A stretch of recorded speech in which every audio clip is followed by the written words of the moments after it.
Hit me. He unmuted. Actually, he'd be right back.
Okay, me for real.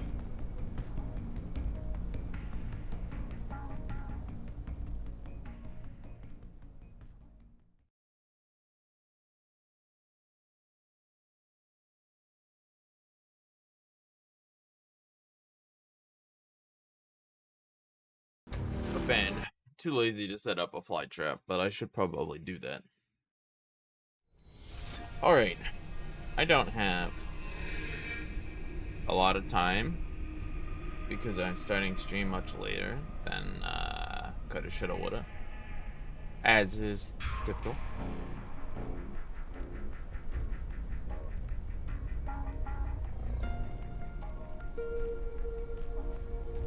Should also point out that if you didn't see it, you reached your daily limit. Daily limit of what? What did I reach my daily limit of? If you haven't seen it yet, there's the official announcement.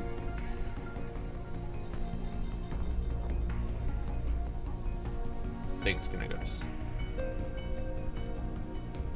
Oh shit, hold on.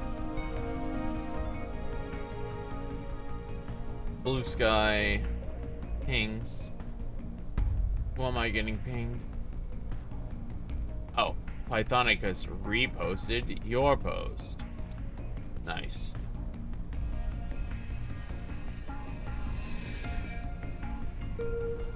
Alright, let's do this. In and out. Where's my timer? There it is.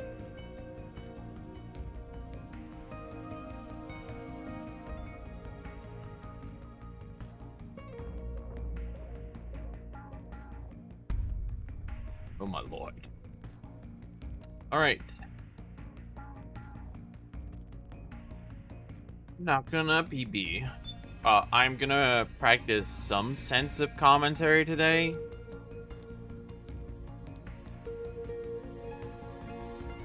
But I'm not gonna go too hard on it.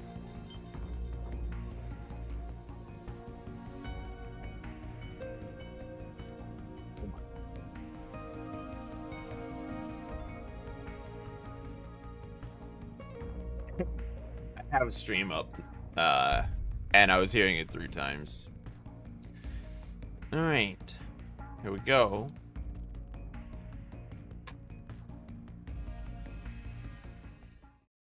So right off the bat, we're going to start in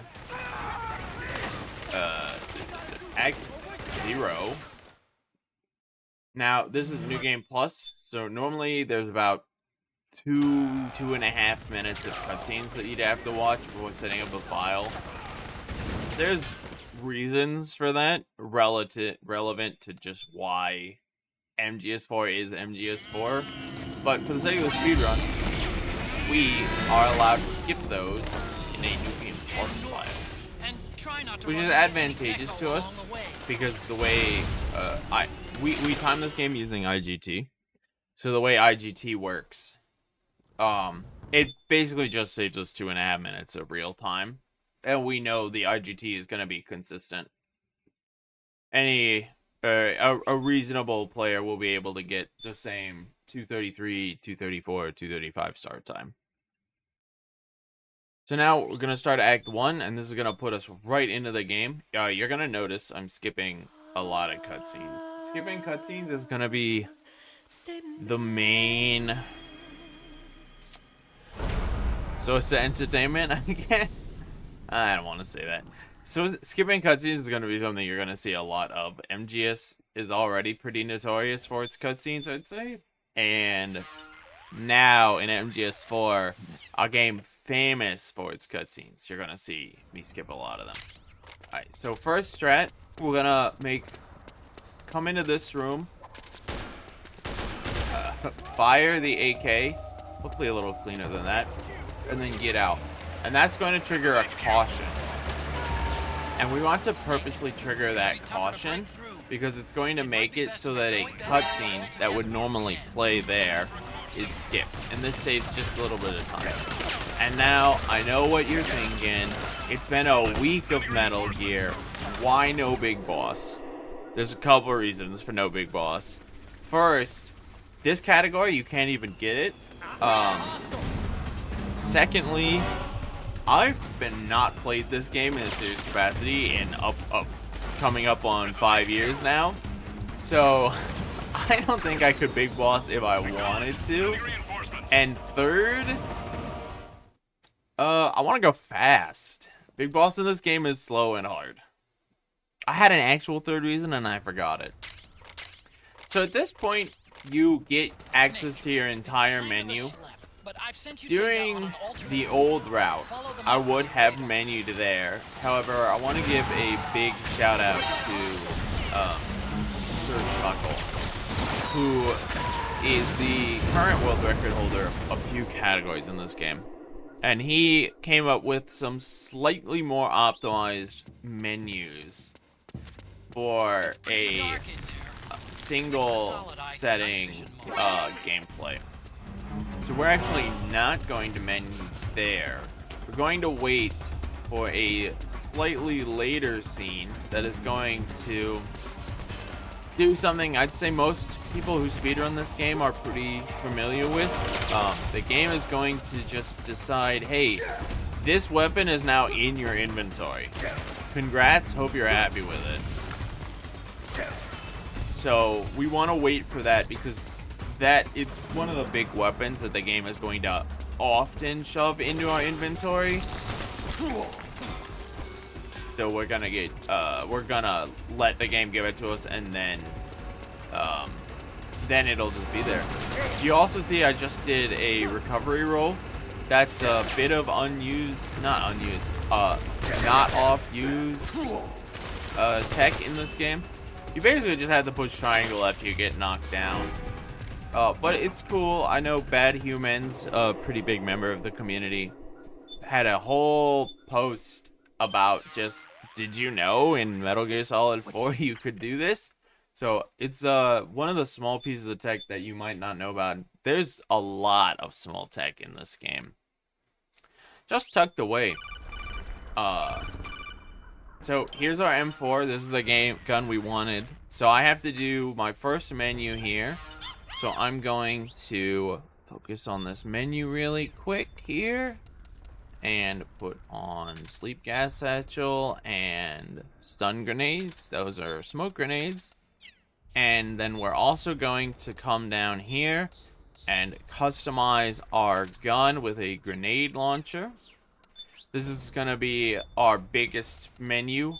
Swap out the Mark II for the syringe, which is an item we'll need later, and put the Big Boss face camo on, which is a New Game Plus exclusive item. Saves a little bit of time, maybe at most it saves 5 minutes, depending on how good you are, but with more minor or more route optimizations, it saves less and less time. We really only use it in Act 1 and 2. You're gonna hear a lot of guys just running around and screaming. That's why.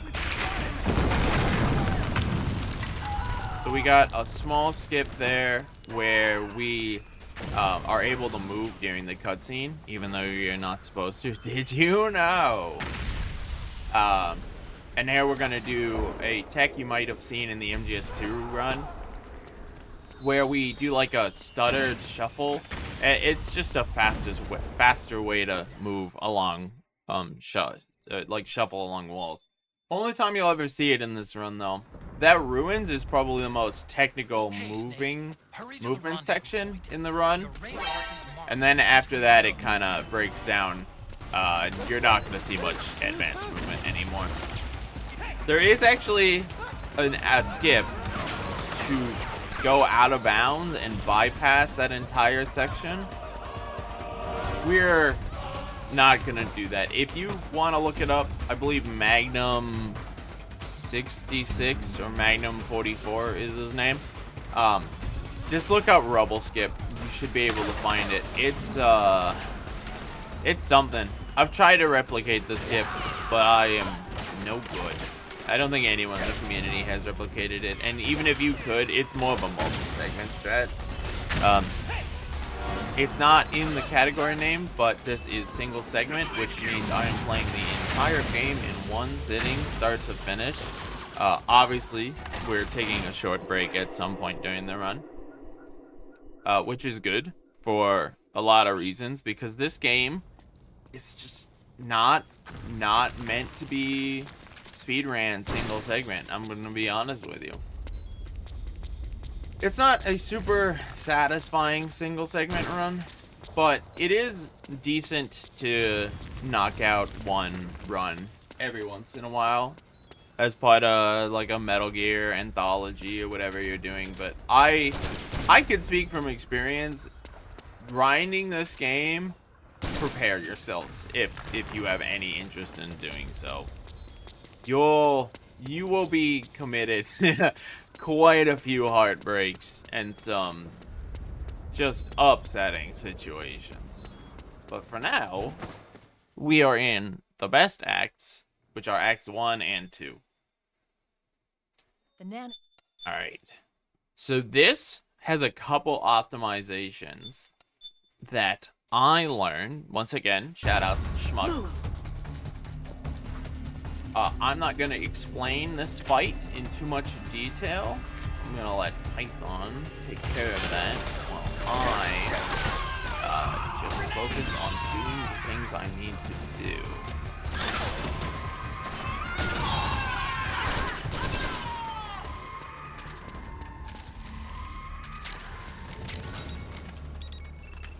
Bob, what are you doing?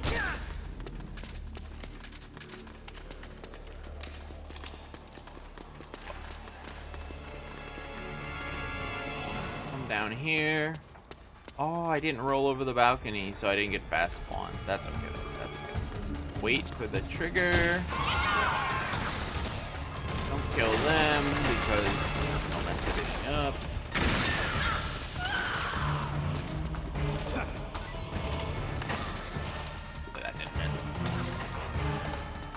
Drop a satchel here.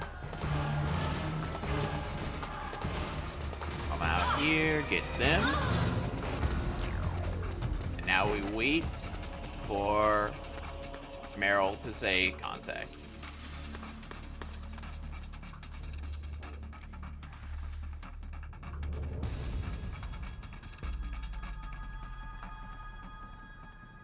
Whenever she's ready.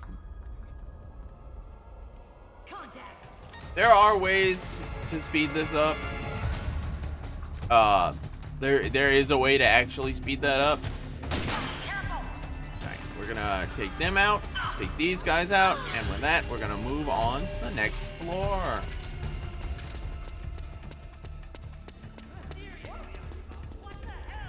So you'll notice those frogs jumped away. Frogs actually have pretty unique setup where they're actually immune to being knocked out while they're like I guess in an animation and jumping, hanging on walls. Sometimes all of that is an animation. So that frog went down. We're gonna do a cycle skip here. Whoops. Sorry, Johnny. Not a cycle skip, animation skip. Everything you see me doing that looks weird or odd is because I'm doing some kind of animation skip. So we're gonna need to put stuns on temporarily. We gotta wait. We can't really do anything about Johnny. He won't move until after Jonathan and Meryl and Ed and all of them have come in. That's unfortunate. He got shot. I'm waiting for him to come out. Oh, he's gonna come on his own. Nice. Stop here with my back turned. So flashing lights warning. You're likely gonna see flashing lights quite a bit. Snake, Akiba's been knocked out. Go a stun here, and if we did it right, we'll hit several frogs. If we did not hit them, that's okay. We just take them out this way. Meryl's gonna say, "Are you all right?"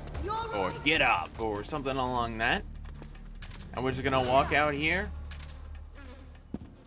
and start a cutscene. This is a unskippable cutscene. You can end up in some pretty funny situations. Snake auto paths through to a specific spot here. So if you roll into this cutscene or put yourself in a weird spot, you'll actually end up walking during this. Also, shoutouts to Johnny, who tests if his lasers are gone by putting his hand through his laser.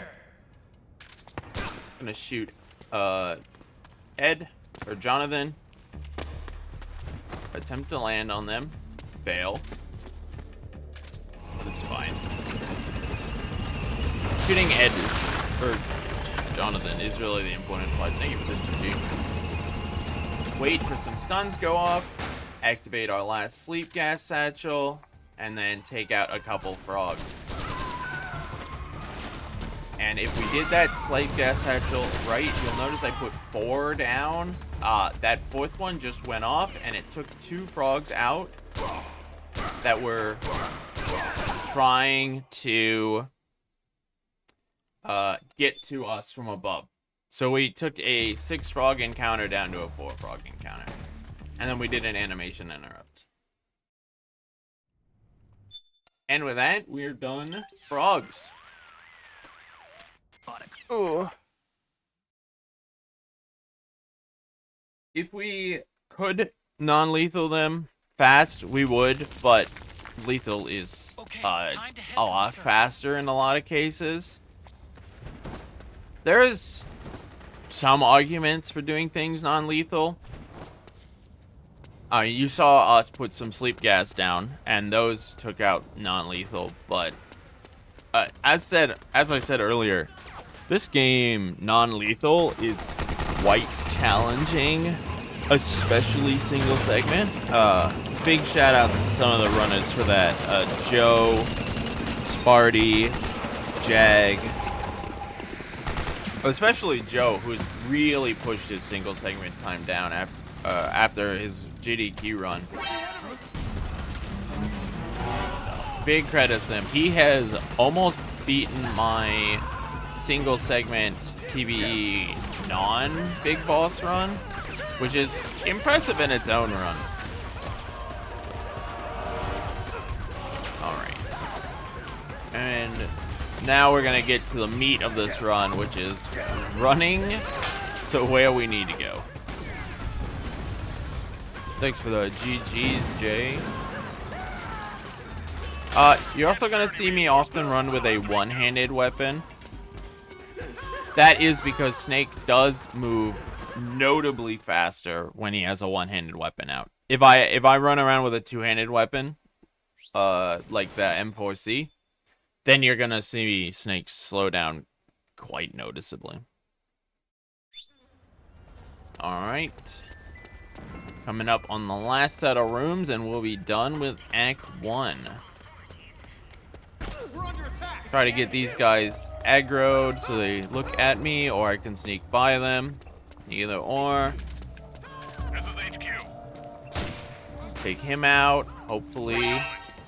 No, one more try. I'm actually trying to take out that gun turret, because as you might see in the top left, my health bar, how much damage I took when he didn't know I was there. We are on naked normal and we are kinda just running through everything. So things that can light us up will probably light us up. Alright, and with that, we're in Act 1.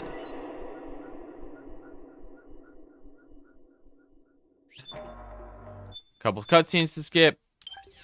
Don't worry, I'm not gonna spoil the story to this game for the most part. The cutscenes in this game, I am, yes. The cutscenes for this game don't make a ton of sense. Yo, 1742? That's kind of sick.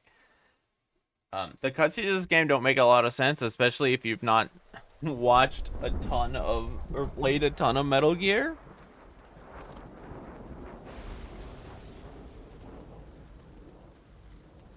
But I assume everyone here has.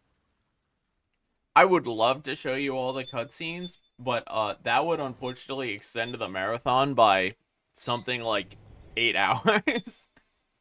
Ain't nobody got time for that. Alright. Act 2. Act 2 is going to start with a menu.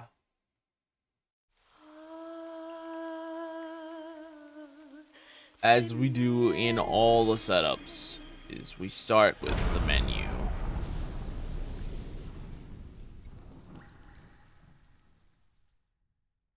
Thankfully, this menu, now that we've the menus are set up in a way where you do as little menu management as you need to get through as much content as you need to.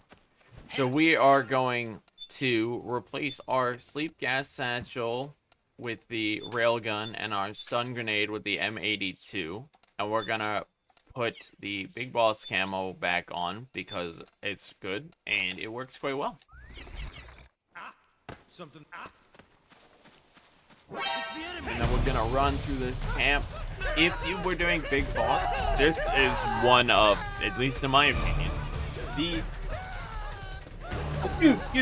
the hardest rooms in the entire game to get through quick and reliably. So you might notice in the top right or top left, this HUD is complicated. We could explain the whole HUD in the time we have if we need to. At the top left is a stress meter. This is a mechanic that is introduced and exclusive to MGS4. There's a lot of complicated reasons behind it, but the gist of how the mechanic works is when as Snake gets more and more stress, his stamina, or psych in this game, will start to decrease. So that cutscene there kind of explains part of how it works. But yeah, as he gets more stressed, his stamina decreases. The fact that we're playing on naked normal means that our stress growth rate is actually really small. So we should never have to worry about overstressing Snake. If we were to play one difficulty up on something like solid normal, then you would start to notice that stress meter become significantly more relevant. Mostly because of how we're playing. The stress meter in a way was intended to kind of make you play more peacefully, but it doesn't detrimentally affect the game enough that it is a issue. Because we have an item, you might have seen me use it earlier, or equip it earlier, called the syringe, that essentially instantly refills Snake's stamina, and it has, or his psych, and it has unlimited uses. So we're not too worried about it, even if we do run into an issue. You're also gonna notice in typical Metal Gear fashion. I'm rolling up slopes, rolling into cutscenes, just like every other Metal Gear game. The first part of the roll is fast, and it saves time going up steps and stuff. And the second part is slow. So we're only gonna roll really when needed. It can also be used to knock guys over and get around guys who would normally hit you. Alright. This is one of the last strats I found in this game. Before taking a break some 5 years ago. Is to actually go right. If we were doing Big Boss or New Game, you would want to go to the left through a couple like maps and stuff, like rocky outcrops with a bunch of guards walking around. But we don't need to do any of that because we have everything we need. And this saves something like 13 seconds. I don't remember the exact time. Every time I explain it, I probably point something out different. But yeah, it's a nice time save. Even though it might not look like it, just to go through this way. Also, you might have seen Snake wiggling like that when he entered the room. The reason for that is that this game uses movement type where Snake is strictly 8-directional movement. However, that 8-directional movement is with respect to the current camera facing.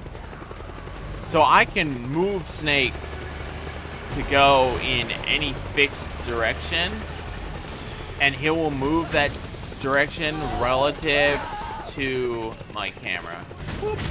Oh, he hit me. Tried to do a sick dodge there. Didn't work. So yeah, if you ever see Snake like head a weird angle or something, that's why. It's because I'm using the movement stick to adjust his direction. And if you see the camera spin, it's because I'm using the camera stick to judge his direction. Essentially, the two analog sticks are independent movement methods. So you can really finesse Snake, while at the same time you have kind of limited control over him. Obviously, if you have a 360 camera, then your movements can be subjected, easily adjusted by you aiming the camera a little incorrect. And oh, that's not good. Uh-oh.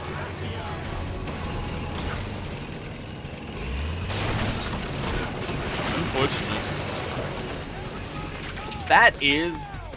That kind of plays on what I was about to say. This game is extremely, there is some RNG, but for the most part, this game is pretty deterministic. If you do something, the game is gonna react to it, and like a lot of the way the game is going to play out is going to be based on how you move and where you are and what you did. That's not entirely true. There is some definitive RNG, things like that. That shell landing on me and blowing me up is definitely RNG. Do a quick side roll. Another piece of tech introduced in this game. Cool little movement. And head on up into our second frogs encounter. And our first encounter with Octopus. This is quite a few cutscenes to skip first. The nano machine. So one of the things I know when I do in commentary is I tend to over-explain everything early game, and then there's like nothing to explain late game. It's one of my weak points with commentary. There was a visual cue there. Alright. Roll off to the side. This is another new strat introduced by Schmuck. Take out those enemy soldiers and clear a path. And take those frogs out. Shoulder swap. We're gonna specifically stand here because it's going to get the frogs to spawn here, which is where we want all of them to spawn. Now on this difficulty, after the initial wave, there are 3 waves of frogs who will come in. We've seen 2. And that's wave 3. And with that, we're gonna put our railgun on.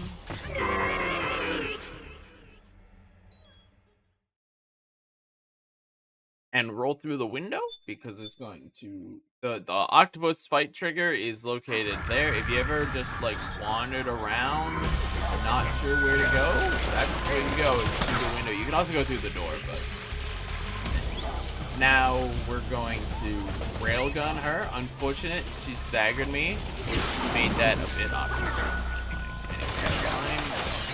Whoa. Okay. I'm gonna focus on this fight.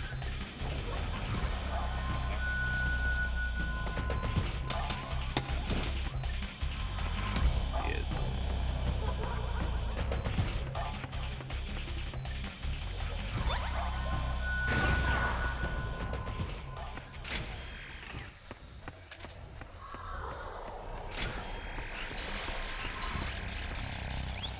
This is gonna skip. Okay.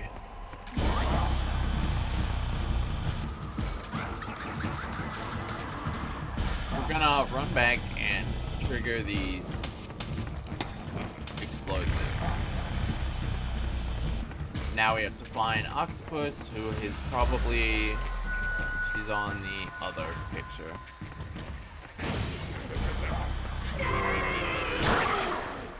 And we have a very specific procedure for how we want this to go. There we go. That's our cue. Snake, come here. This is a Nick. Try to get what's called phase skip. Okay, let's see. Did we get it? Not best. We got frog. Okay, so no phase skip. That's okay. That just means Octopus is gonna show up through a window. And we're just gonna shoot her, and she's gonna turn into...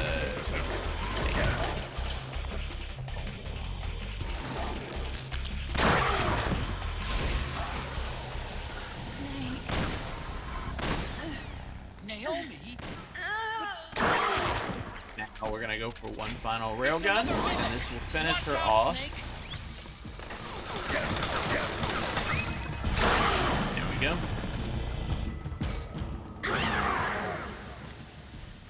Then I need to put that on with stun grenades.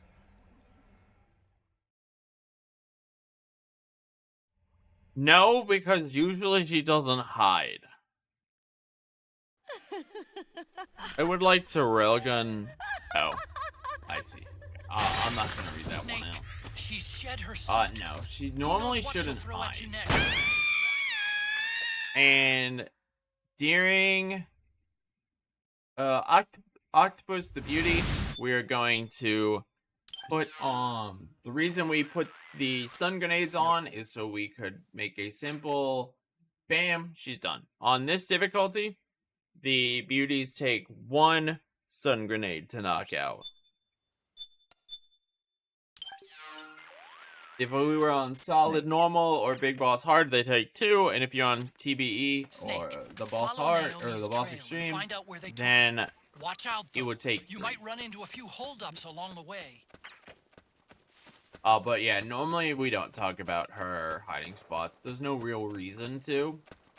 On this category, I mean, we could talk about her, like, multiple directions.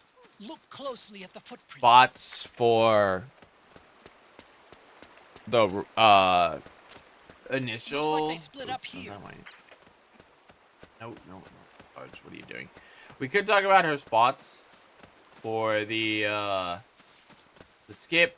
We could talk about her spots that could be for where she goes after you hit phase, but I'll leave that up to Python. I'm gonna do most of the fights while not trying to explain them. I'm gonna let Python deal with explaining.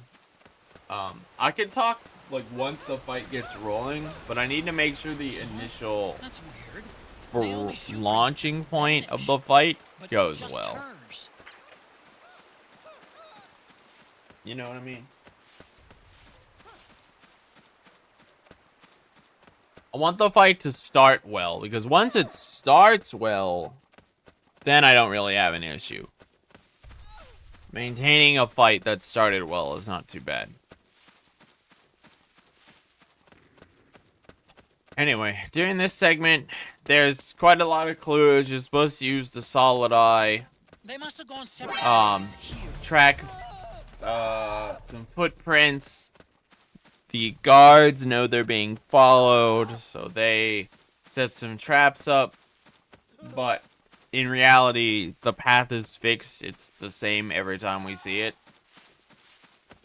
So I Footprints can go in just different simply directions. walk through a fixed path. Like, we can bring the map up here and see. This path here, it's the same every time. It never changes.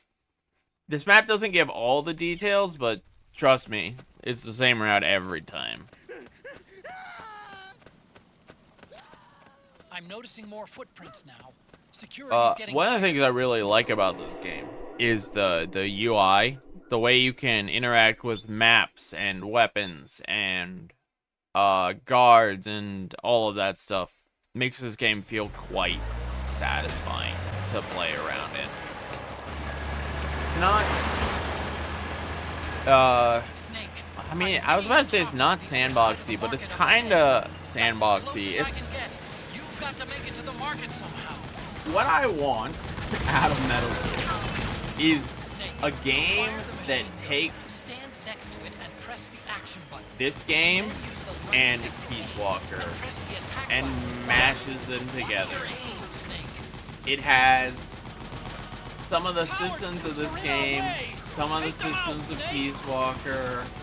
And it's just super open, and there's all kinds of exploration PMC soldiers of menus and systems and stuff. That would be such a good game.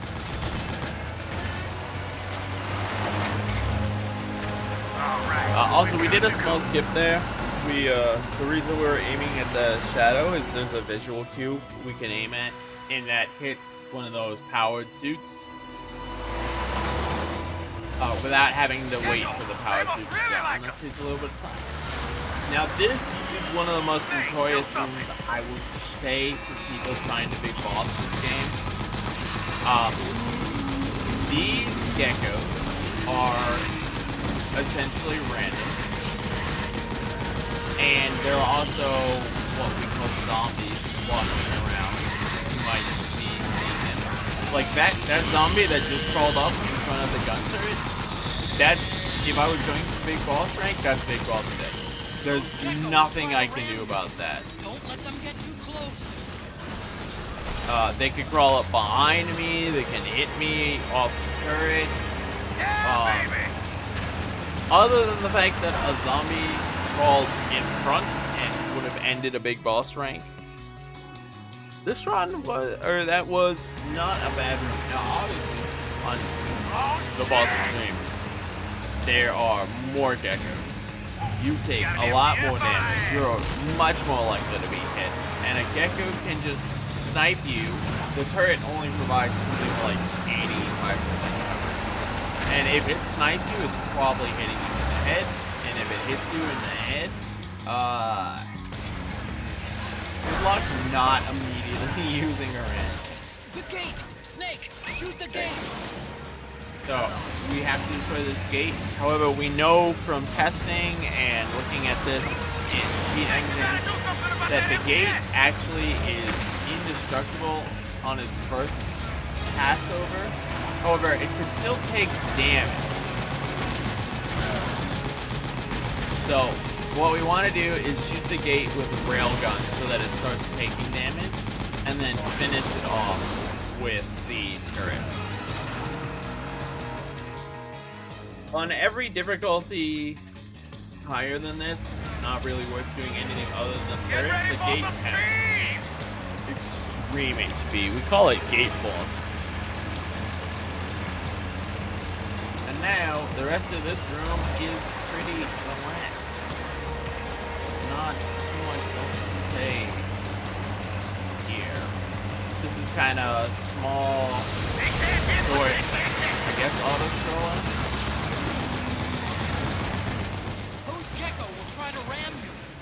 It's obviously meant to be cinematic, which is part of the reason speedrunning this game is not super great. Is a lot of this game is cinema, absolute cinema, if you will, and that cinema is kind of lost when you're speedrunning and unskippable scenes,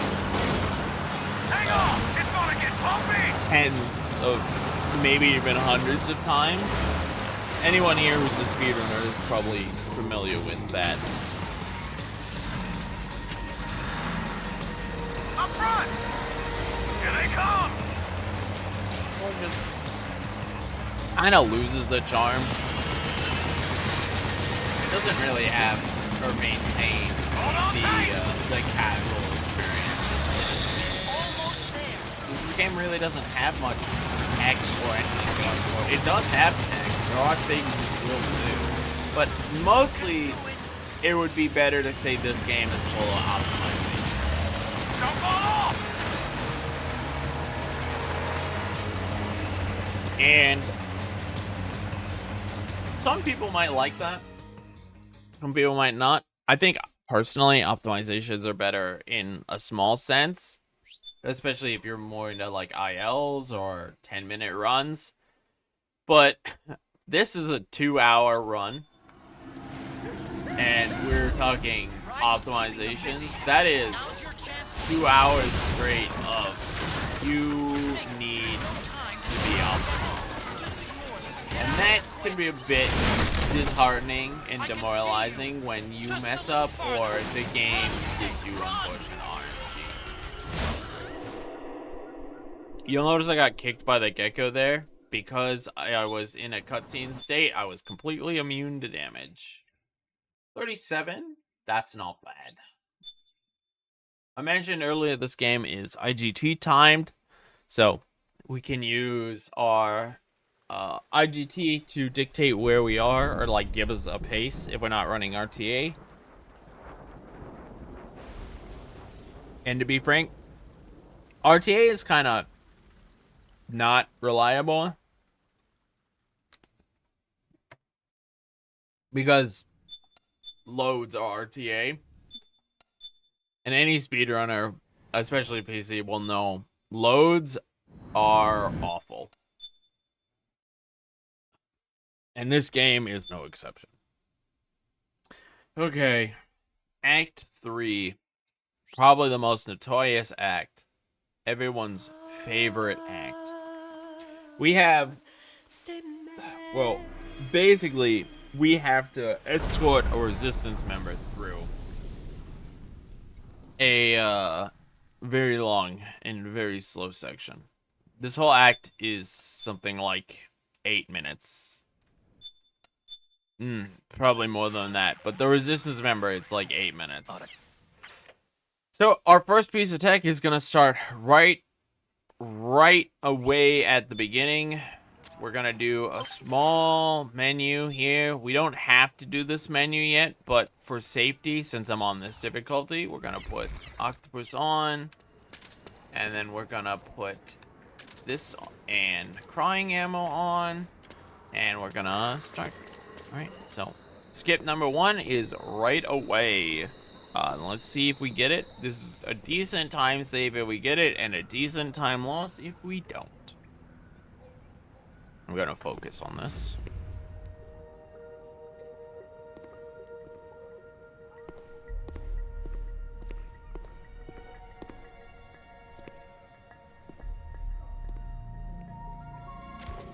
Taking a stroll after curfew?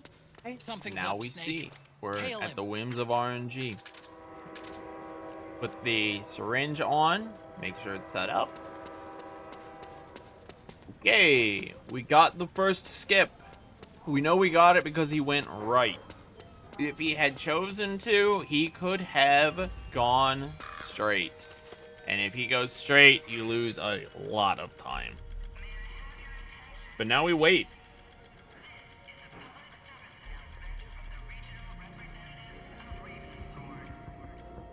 I can say though, if you play this game casually, which as this game gets older, it's almost 20 years old now. So less and less people are playing it. You might have noticed that the resistance guy sometimes moves and sometimes doesn't. Think of him on like a grid, and for him to move, you need to move, and for you to move, he needs to move. Basically, his AI is checking that you're in certain positions, or yeah, it's not even distance to him, it's strictly that you are in certain positions in order to trigger him to walk. So I'm moving very specifically along with him to make sure that he's walking. You also notice I have cry ammo on. The reason for that is if I were to put these guards to sleep normally, and the resistance is not supposed to be out past midnight. It's past his bedtime. These guards will stop and arrest him for suspicious activity. Obviously, he's resistance. So we would need to knock these guards out. If we were to kill them or put them to sleep, the resistance would get curious and he'd go, huh? What is that? And he would do that for every single guard. And that would, over time, or over the run, lose quite a bit of time. However, if we use emotion rounds, which are a New Game Plus exclusive item, like Cry, the resistance will just walk past them as if they're already decapitated. As if they're already, there's a word. What's the word? Not decapitated, not debilitated. As if they're already removed from the equation, so they're a non-issue. So now we're waiting. The resistance is, he's doing something over there. And we can't, we want to time this so that these guards are crying while he's, once he starts walking. If we take them out too early, they'll fall unconscious and then he'll stop and investigate them. And if we take them out too late, then he will, pause and wait for us to take them out. Now, he doesn't know why guards are suddenly falling unconscious and stuff, but as far as he's concerned, the path is open and he's gonna take it. He's, I don't know if he's a smart man. He has no idea that we're just here. Thankfully, one of the pros of this disguise, this face camo we have on, is if he does see us for some reason, his first instinct is going to be to investigate us, because we are a attractive female model.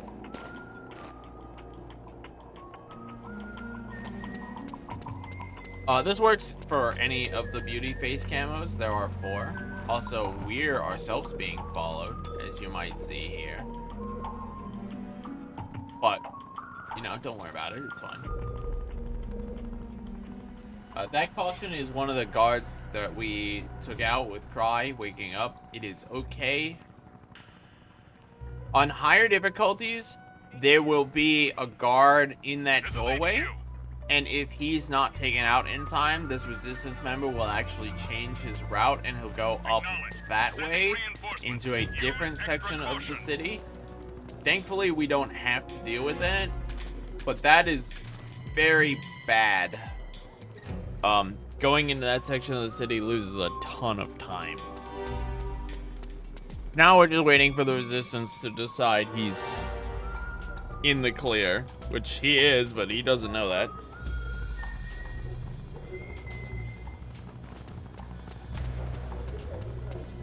And we just need him to go do his things.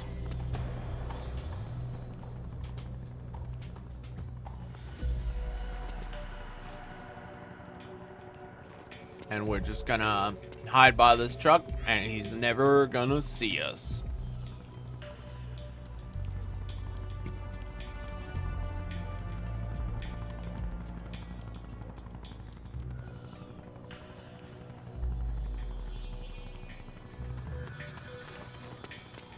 Technically, he sees us, but once he starts his like running animation, he's locked into the zone change, and we are clear.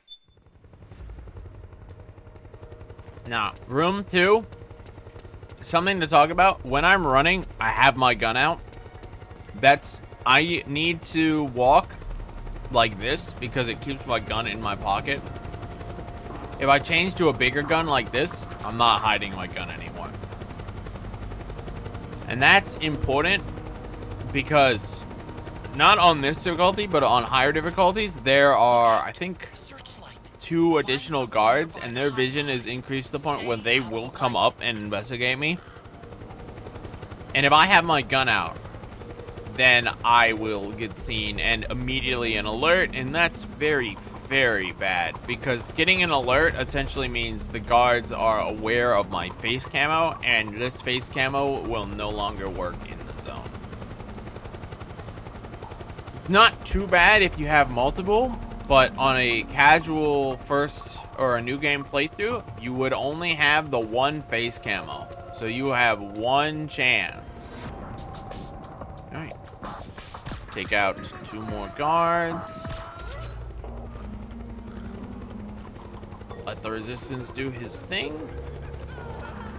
And we're gonna come up on the 2nd and 3rd resistance skip. Both of which we're gonna go for one time. The first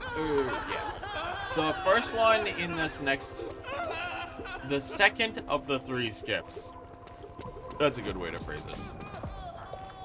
We'll save a lot of time, or something like, or we'll lose like half a second or something. The 2nd skip we're gonna go for is not necessarily brand new, but no one goes for it in runs because it's difficult, not consistent. Hold on a sec. Oh, okay. Difficult and not very consistent. And if you miss it, you lose a lot of time. But we're at a marathon, and we have a generous estimate. All right, I gotta be quiet and listen.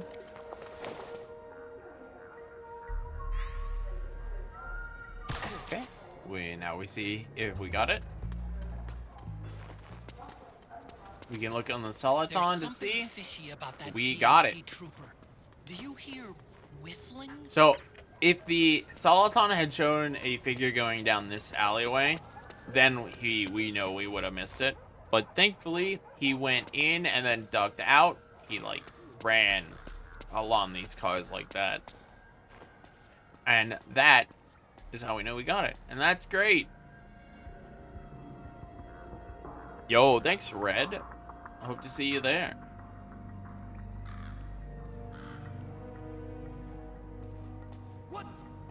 So these guards are gonna notice us, but because our face camo is preserved, we're okay.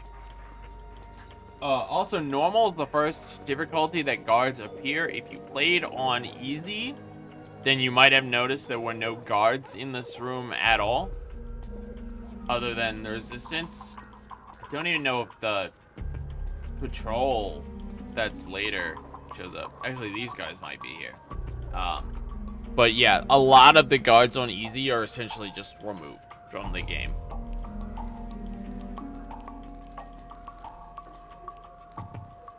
Which is nice, but makes this section even more boring. Alright, we're coming up on the third skip. This is the one that is most likely to fail, and hopefully it doesn't, but you know, if it does, so be it. And if we get it, awesome. We got the skip live at GDQ.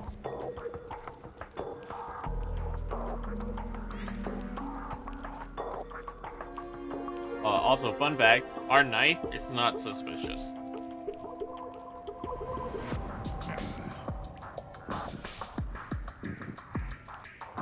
Okay. Wait for him. Now I need to not take this shot too soon or I will get seen. He'll turn around and he'll look right at me. See? He didn't see me. And we did not get it, but that's okay. We will just wait. Yeah, so if we had gotten it, he would have actually ran this way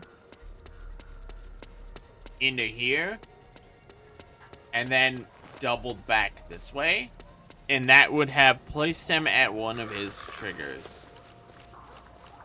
But unfortunate, we did not get it, and that is okay. Sometimes we gotta take the L.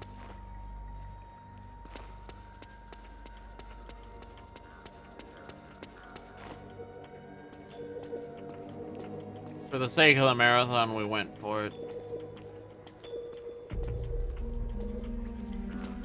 There are actually more resistance skips.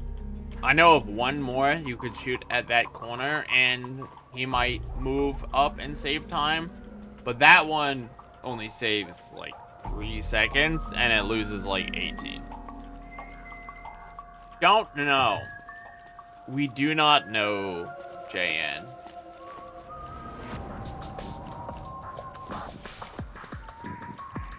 It is extremely technical.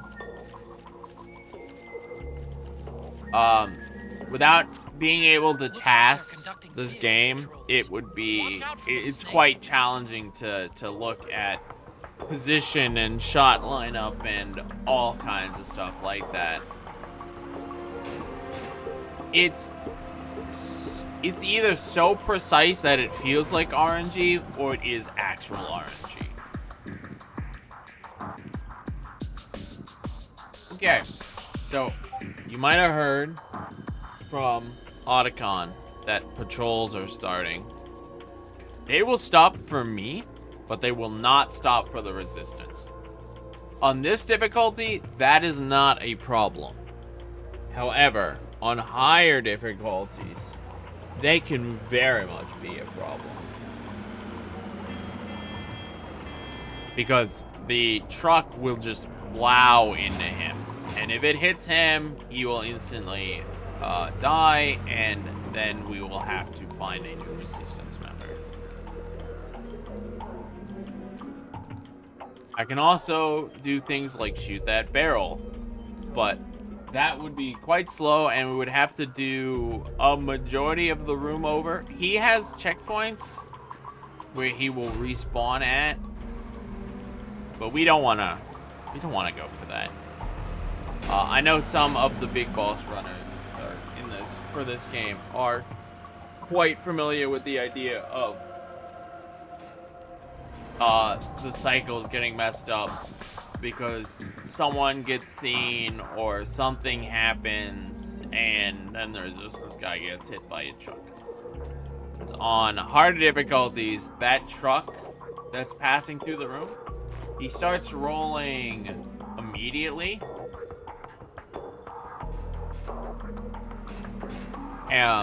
And that puts him on a very tight cycle. But he can't see me. So that doesn't mean I want to risk being caught with a two-handed weapon out and lose everything. Because an alert will make him go running, and if he goes running, then it's bad. But thankfully, once we cross over this threshold, this like drainage thing, the area is done. So I'm gonna skip a couple cutscenes, and we have a scheduled break for this run. So Back after now. that nice relaxing stroll, let's take a quick breather. As the time. This is a good spot to do it. Oh.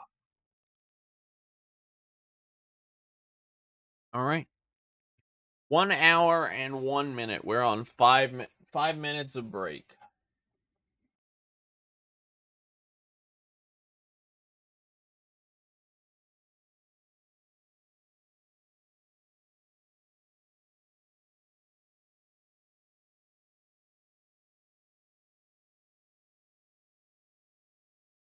How is everyone doing today?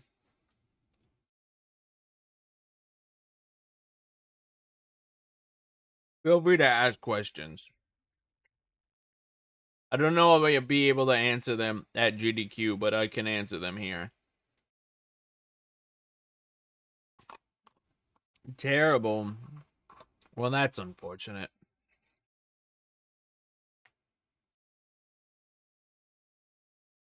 Hopefully your day gets better. Is it because I'm not playing Cooler World? Yo, thanks for the follow.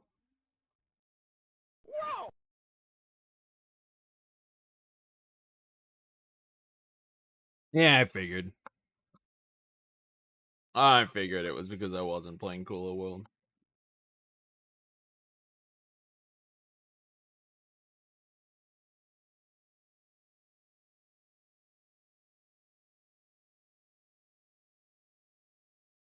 If you ask for it enough, maybe someone will buy the skip wheel for it. That would be something, wouldn't it?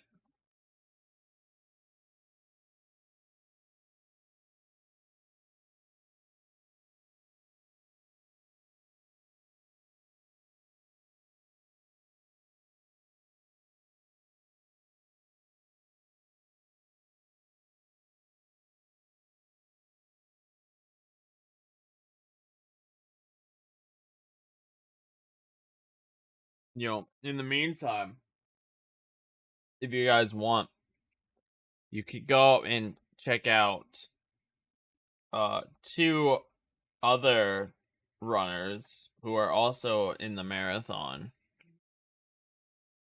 And they're both live right now.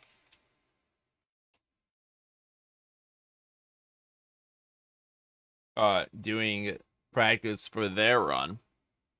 I'm currently watching them. Highly recommend their content.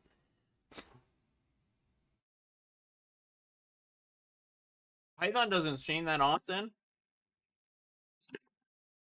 When he does, it's usually like MGS2 or Peace Walker. Brad, though, does a lot of content. Alright, I still got 2 minutes left of mandatory break.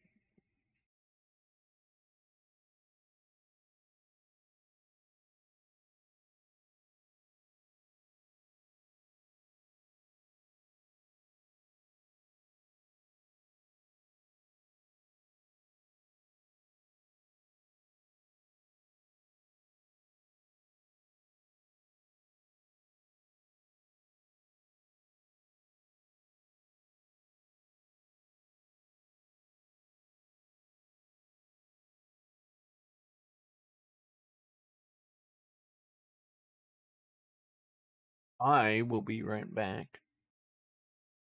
It's crazy. I'm still waiting for Peace Walker to release on PC. MC2, brother. MC2.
All right.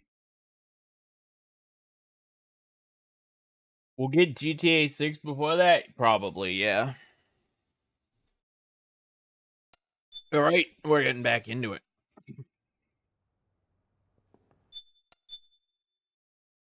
There was nothing. Does GTA 6 have an announced date yet?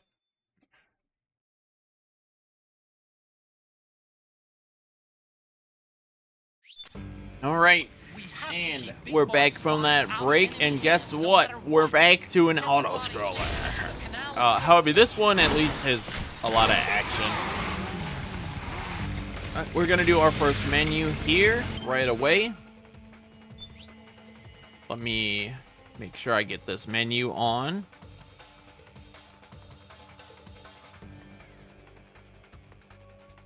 Okay, I see.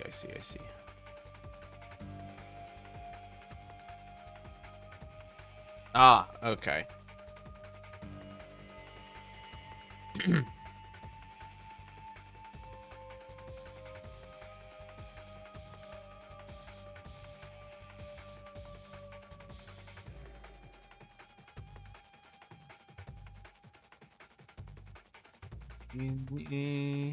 Or up XM.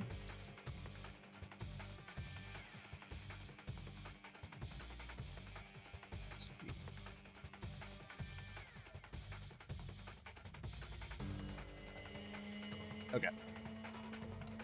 So we're going to do a small menu here. We're going to put on the operator, the solar gun. Okay, I see. I'm making my menus so they make sense.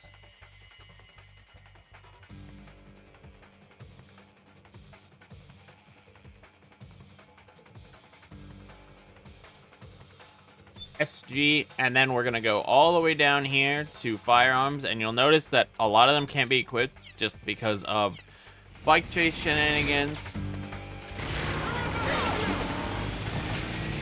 And we're gonna put our solar gun on, and this is gonna be our attempt to be as non-lethal as possible with our solar gun.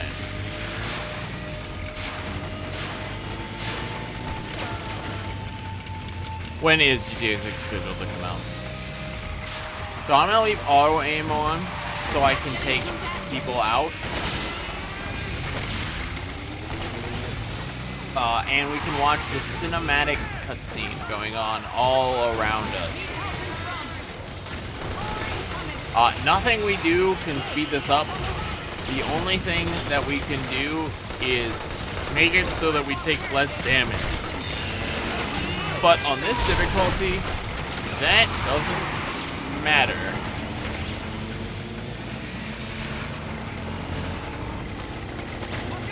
We're gonna also put our...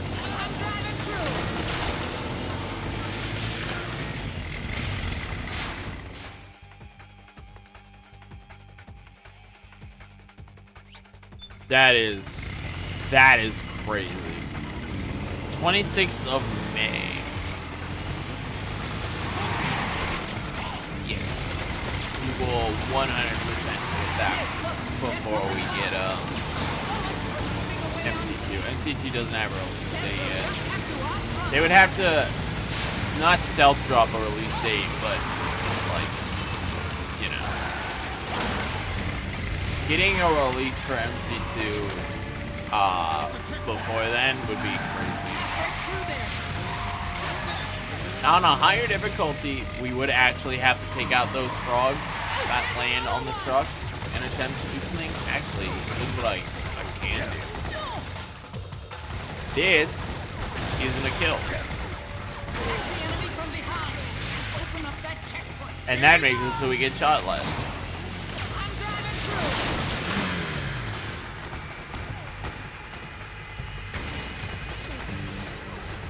Slow motion snake.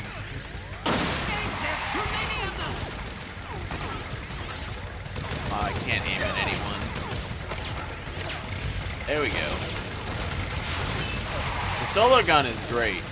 The does it take people down in one hit. Oh, well, that guy's gone. Here they come. Snake, help on the right. Enemy to the right. Those are more barrels you can shoot. Enemy dead. If you attempt to big boss this game, you'll learn a lot of there's more barrels you can shoot, where barrels are, what enemies actually need taken out, and which ones don't.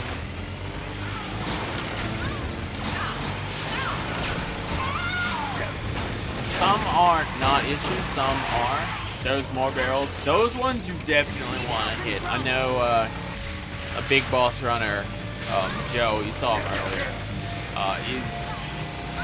He often, just completely out of his control, will get hit by a frog and lose his ration. And you cannot use rations if you want big boss in this game, which is annoying. Okay.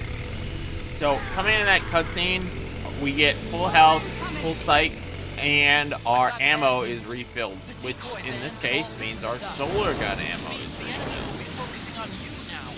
I just need you to hold them off a little longer. Now we need to land probably just that, but you know, this is Raven. She's the next boss.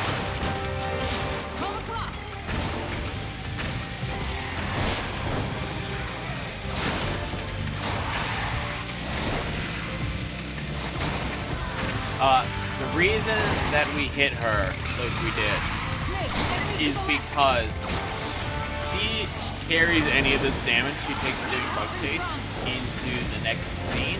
So if we look here at her, you should be able to see a brief glimpse at her HP. She's lost, I think, 25%, which is our goal. That's why we put the XM on. It is an easy way to do damage to her, and it does not kill her. And now we're gonna try to hit this guy. Nice, we got him.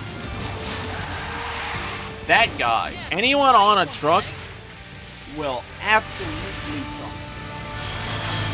Not anyone. Most of the guys on trucks and trucks. And you'll notice this truck comes around with nobody in it. If we had not taken that guy out, there would be someone in there. In higher difficulties, there's a guy there anyway. They're actually two separate vehicles, but on this difficulty, it's the same guy, and he is only there if you fail to take him out. Need help in front.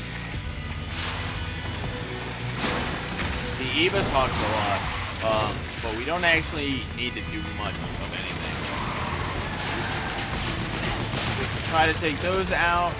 The guy on the left is more important because he will shoot the truck, cause it to explode, and do damage to us. Thankfully, auto lock on defaults to him.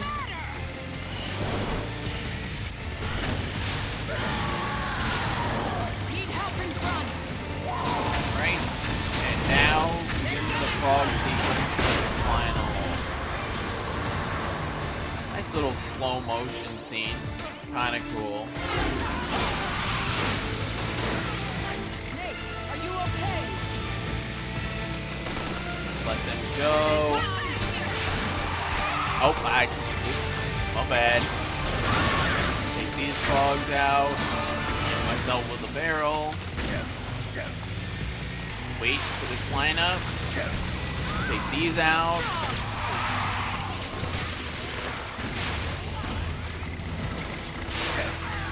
I had to reload. Oh no, guys. Eva's been shot. I'm fine.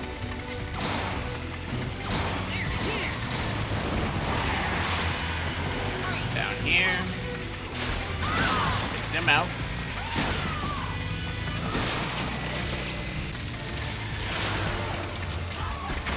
Take them out. Try to. Instead, I'll hit myself. And let's get through with the solar gun equipped, and that's gonna make sure that we keep the solar gun.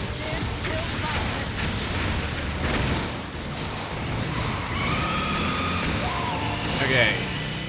I think we lost So them. if we did that right, I think I actually need to do the menu, the railgun on, but that's okay. If we did that right, I won't need to do a menu. The game will keep the railgun on for us.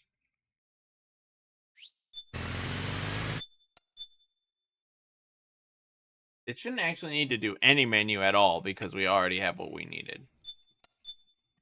All right, so I'm gonna focus on doing this.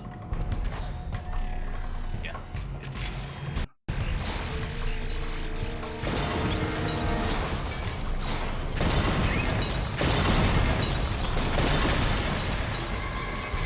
Nice, we got it. And that is the Raven boss fight. There is a couple shots you could take earlier than that, but they're mostly multi-segment strats. They're not reliable enough to do in single segment. Snake, she's come out of her Unfortunately. suit. Watch out, she's gonna. Okay. And take her out.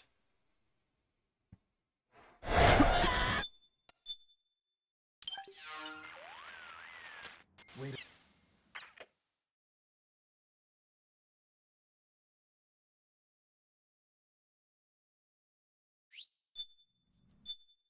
Ah. And now we have a lot of cutscenes to skip.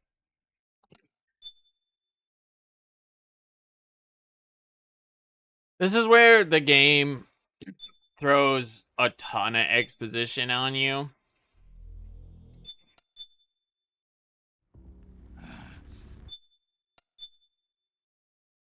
But we didn't need any of this.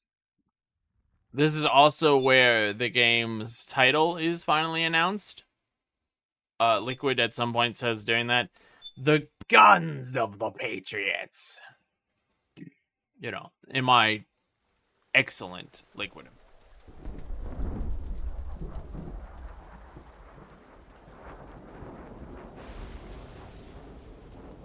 And now, it's time for something cool.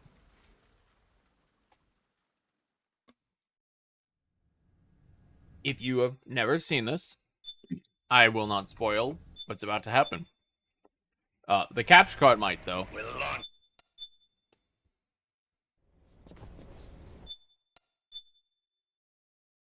Don't worry, it's fine.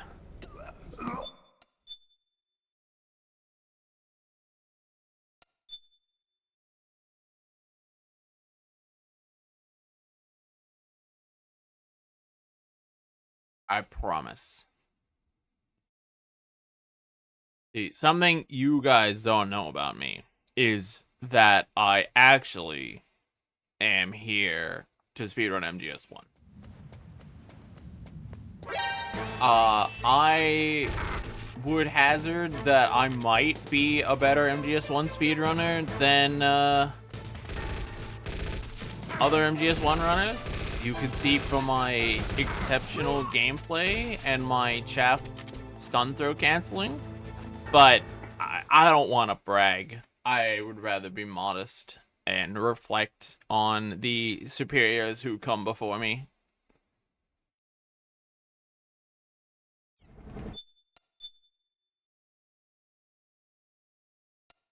Thankfully, that section is not counted against us IGT. However, RTA, that section is counted. I should know who is running MGS1. Who is running MGS1? I think it's Nick.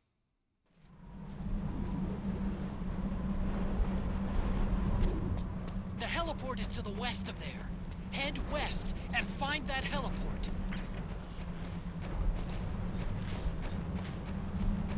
Metal Gear Solid is indeed Nick, yes.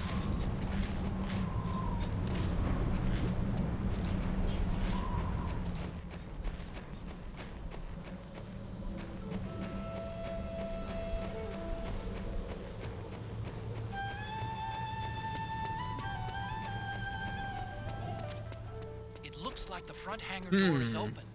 A little bit at If you least. fold a piece of paper Get in that one if you 103 want. times, it would be bigger than the observable universe.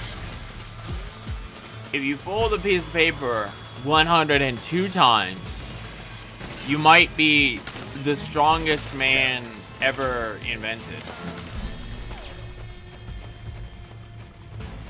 It's true. I mean, look where we are. This has to be. This is what, the third time we've seen Shadow Moses this marathon? Like, come on, guys. Find some different games.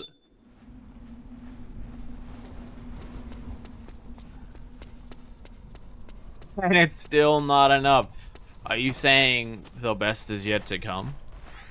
Oops, accidentally flipped over.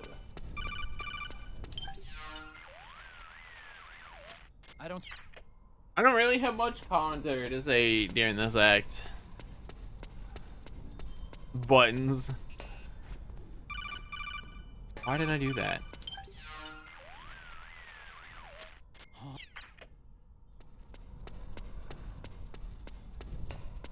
Don't buttons me. Snake, I've checked the APU on this floor and engaged. Jay, the remember, you still have your energy output exclusive is low, emote but it slot should be enough to if you power one the day ever elevator. want to fill it. Try the elevator and see if it's working. Just like in every other Shadow Moses Metal Gear, fast elevators do exist. If we push the button twice, the speed of the next elevator is increased. As many MGS1 references? I don't know that many MGS1 references, First, though. go down the central hallway. Don't worry, it's not electrified anymore. Otacon does it all for me. Here's an MGS1 reference. Actually, I believe this is a TTS reference. I think the audio they use is TTS.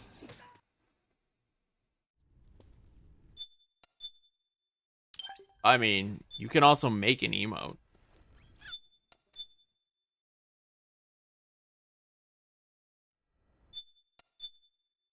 I mean, like an emote idea to make. I finished unlocking the door on the first floor. It should open now. So you're supposed to put a Drebin code in, but we don't know it. Gecko! And it's We've slow. got Gecko! We're going to just casually take him out. There is a faster weapon for taking him out, but I don't have it menued, and it's not worth menuing it in just for that section.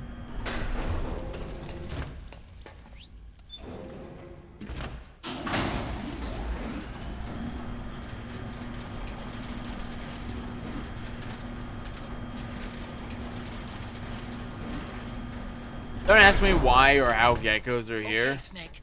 Take the stairs down There's and go to no the north Claymore floor. mines, but there's a I'll lot of open it for you with geckos. the Mark III. Oh man, it's almost like I didn't have the Nikita. Also, he told me it's not electrified anymore. I didn't need to.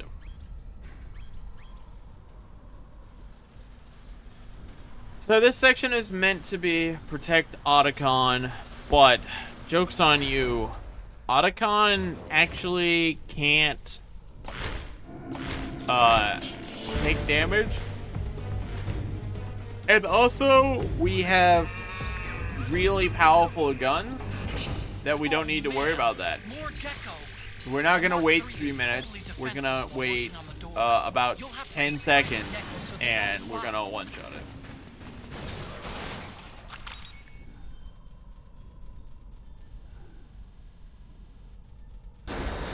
Okay, Snake. It's open now.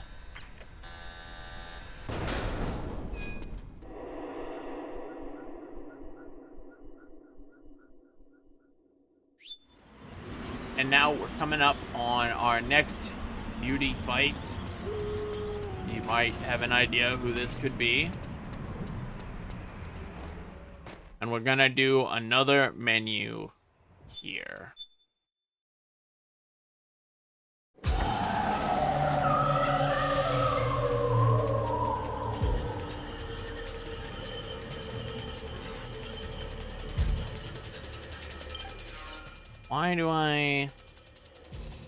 Why does my weapons menu say that? That's not That's definitely not right. That would never work.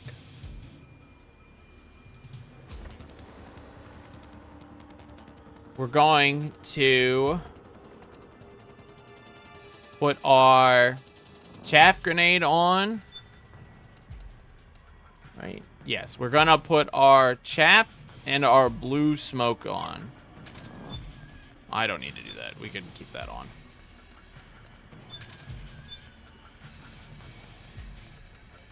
Put our chaff and blue smoke. And we very specifically want blue smoke.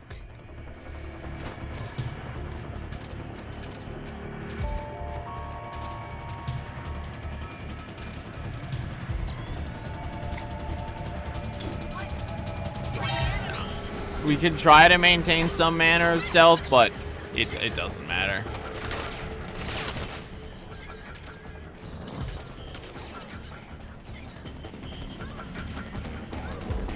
Alright, we're gonna focus on trying to kill wolves.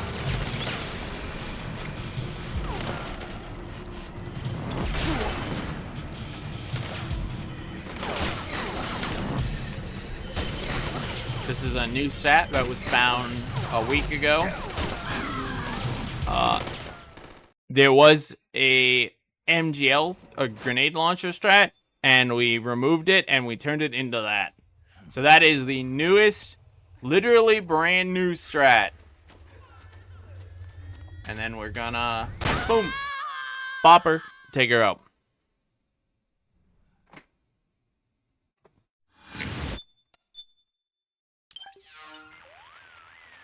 That is the only beauty where we actually don't need to roll away from. You might have noticed I rolled away from all the others. That one actually starts far enough away that you can immediately lay down.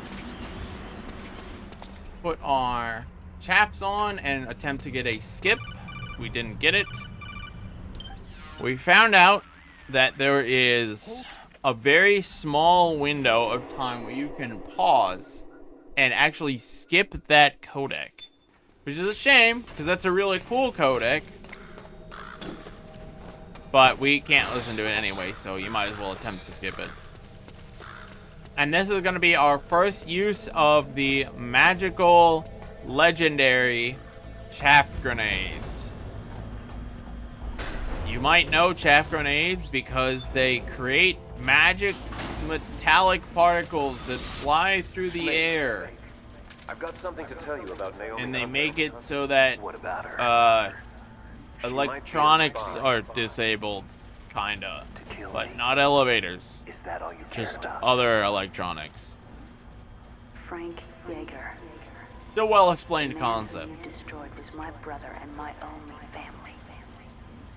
And now we are gonna wait at the door at this very long, awkward elevator that Sent my brother didn't home exist with in any other iteration I vowed of revenge. the area, and you might have recognized we ran through the smelting I still have plant. a job to do. Looked quite a bit different. Turns out there was an elevator underneath all of the molten metal that they kept in a pool. So, you know, I suppose that's cool. That's not good. Okay, we're fine.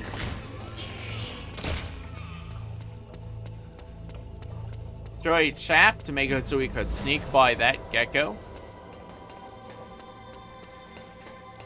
Getting an alert in this area isn't the end of the world, but it's not preferred. And now we're gonna throw another chaff once this one starts to dry up. And that is going to stagger this gecko. Unfortunate that he saw me, but that's okay. Like I said, not the end of the world.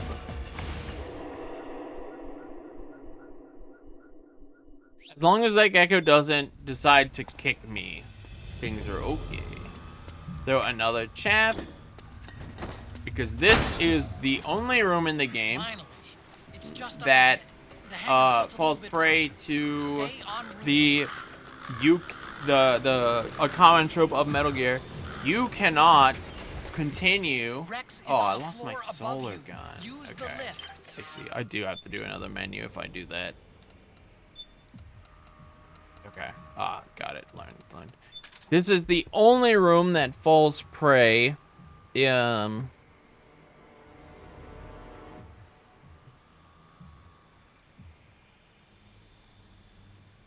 Sorry. I'm looking at here at what to do.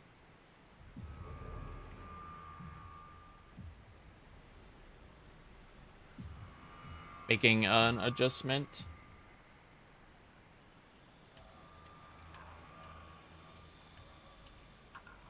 Okay. The only room in the entire game that during an alert you physically cannot exit. False. It's one of 2 rooms in the entire game that during an alert you just are not allowed to exit.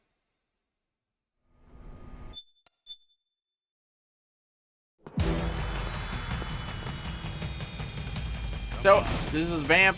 You might recognize Vamp. He's been in such famous games as Metal Gear Solid 2. He's in this one too. And turns out vampires are weak to sunlight. They're also weak to syringes. And that was Vamp. Vamp is done. Hard fight. And now we're at what I regrettably must admit is another auto stroller. But you'll notice on the right side of the screen, ignore the left side, is a kind of cool cinematic fight between Raiden, who is in this game, if you didn't know that. I've been skipping all the cutscenes. And Vamp, who also you might not have known was in this game now that I think about it. They're having a cool cinematic fight up there. I can't actually do it. There you go, I got the line. I can't do it. I can't. Just like that, Snake.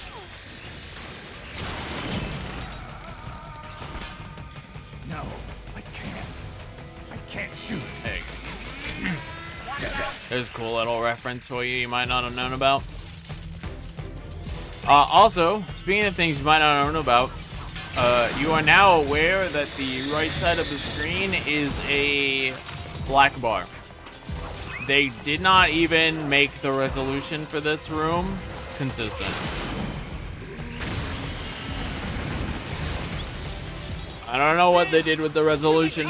That black bar is just, that's how they designed this room. Congratulations. You are now aware of that.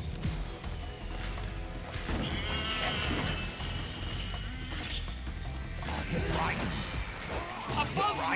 They're coming from above! If we let one of these blinking red light geckos sit down, they will actually start a timer, and on this difficulty, I think it's 15 seconds. If it goes off, it is a one-shot. It's a full game over. I'll see what the timer is on the next one that lands here.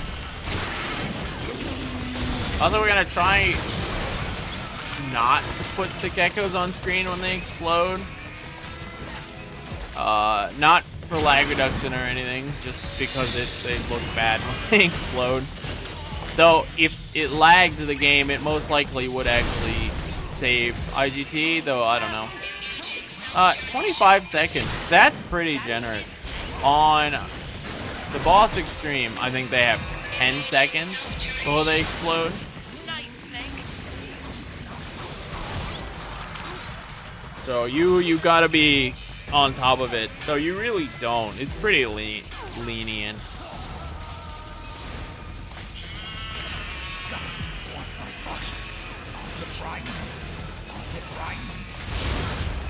Yo, what up, Fortune? Just geckos.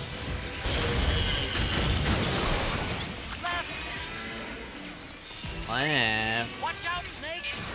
Yeah, there we go. I think this is the last self-destruct gecko. Okay. We're good now. I mean, that gecko's gonna shoot, but also he doesn't matter.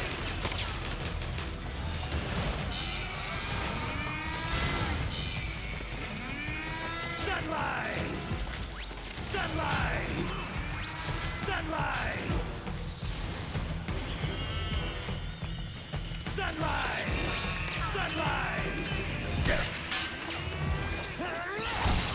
Sunlight. Sunlight.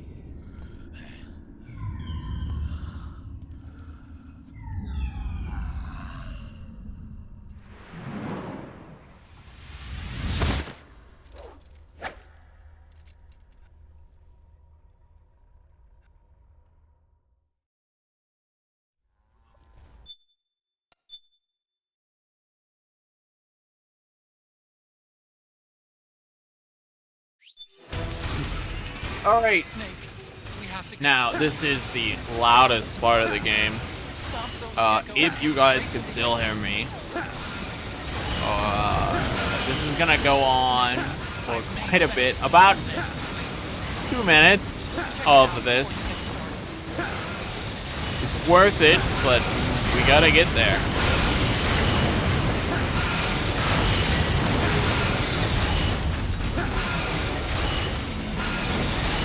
This is a really cool cinematic man.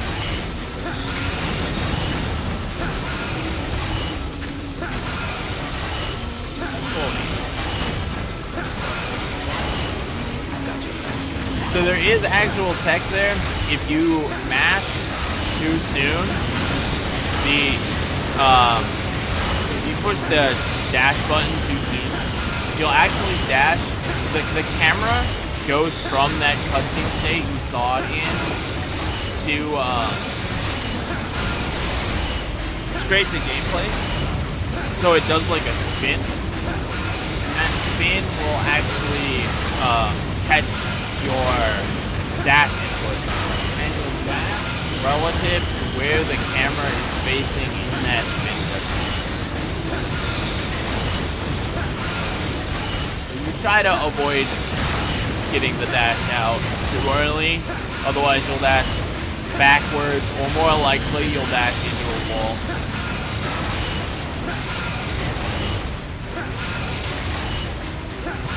Okay. It's about 1.5 minutes. Okay. Alright. I need to be quiet and focused to make sure I get this. Let's finish this, Snake. Ray may have been designed as a Rex killer, but you've got me on your side. You can't lose. Crush Okay, Ray. let's see. Did we set it up right? We did. That's part 1. Nice one. Now get close to him.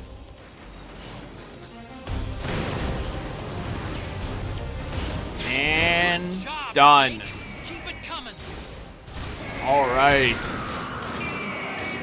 Now we can explain what we just saw.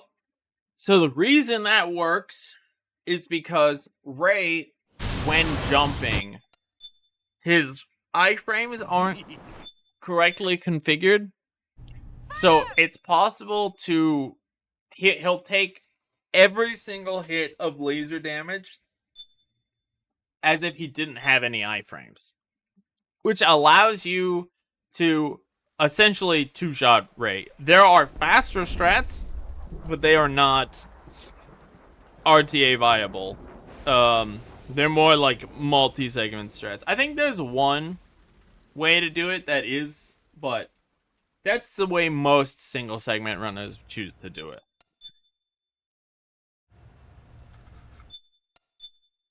Okay.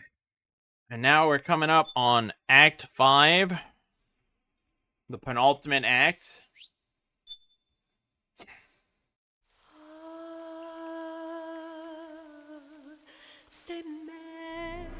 Old Sun.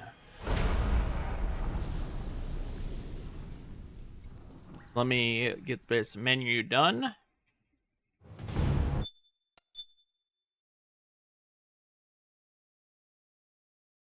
Oh, right now we're just chilling. Gotta skip cutscenes.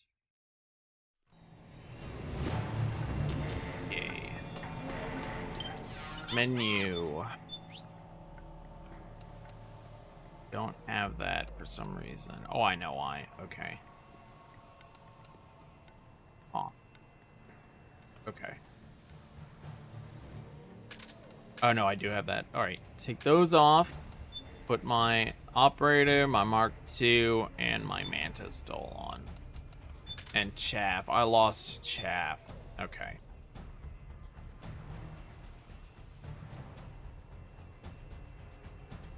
Up. What did I take off? Smoke?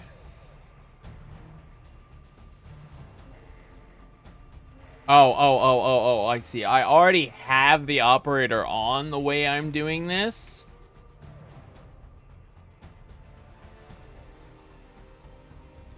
Is what's going on here. Okay. Mantis Stall and put my Chaff on. Okay. And now menu Chaff in. Also, make sure that these are set on anesthetic. Break through their defenses and find GW Set up. server. Take that out. Chaff grenades ready.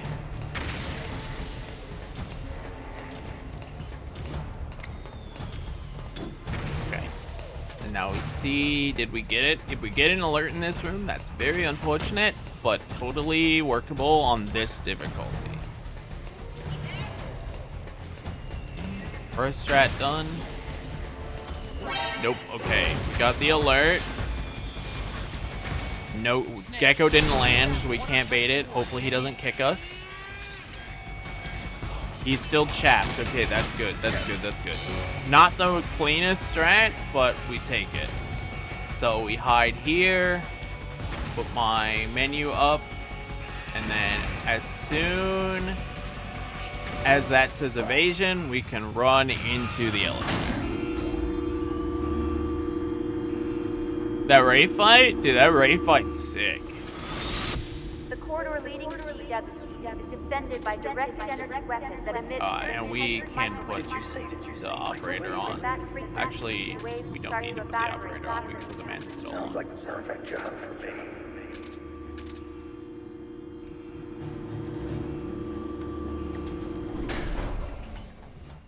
However, casually, that Ray fight is also sick.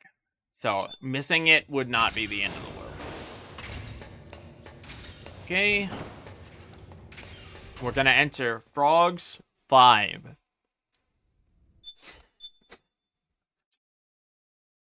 This is the final time we're gonna fight Frogs. And again, I'd like to shout out to Schmuck for optimizing this a little bit. He came up with some strats. Flashbang, if I accidentally miss anything here. Well, you know, that happens. How many frogs? 2?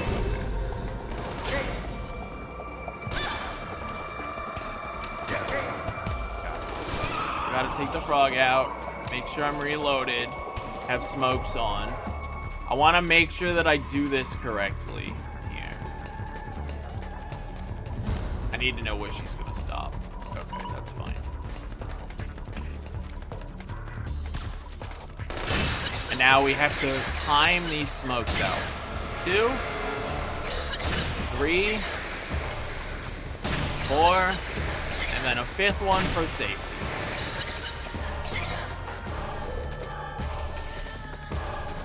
And operator on. And you'll see another frog wave spawn, but this is a skip. We are actually going to skip the rest of that fight entirely. Some things happen. Don't worry about it. It's fine. And now we're going to fight Mantis. Oh, come on, dude. What? Gun. Bro. Brother. What is happening? Got it.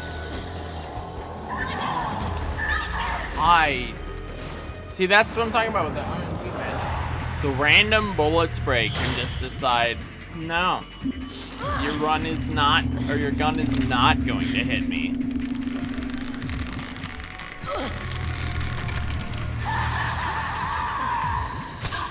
Even if she tries to hurt you, Meryl's not acting of her own free will. Don't do anything to hurt her. Knock her out if you have to, but don't hurt her.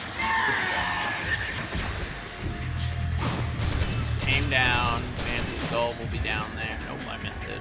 I need to very specifically hit the Mantis doll. If I hit the other doll, which is the Sorrow doll, she'll still count as getting hit, but I will lose time because we'll effectively be doing 0 damage to her.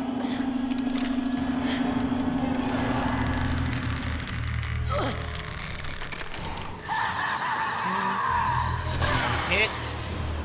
Put our Mantis doll on. Ooh, good RNG. Landed right in front of me. Hit her. And now Go grab that puppet. try to get. Okay, well, whatever. We'll take a 7. You could do that in 3. But it's annoying and obnoxious. That does require a 6-axis. Or the alternative, if you don't have it, you can do it with an analog. Oops. We put stuns on and take her out.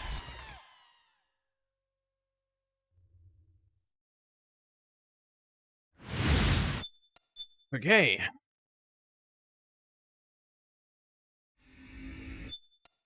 All right.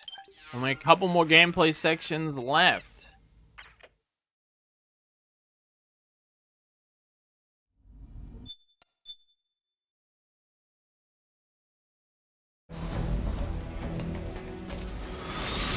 Enough is enough, Snake.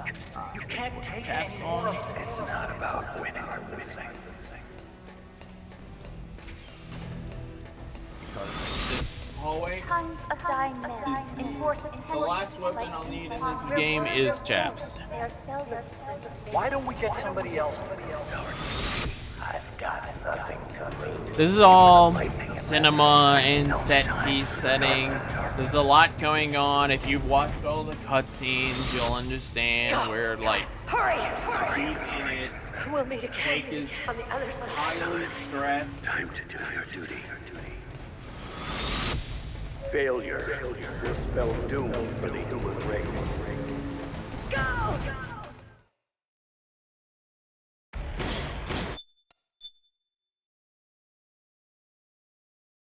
Take the controller, you don't know me. Throw our chaff, because this hallway is full of these little, like, robots, the dwarf geckos, and we don't want them grabbing us or tripping us or anything like that.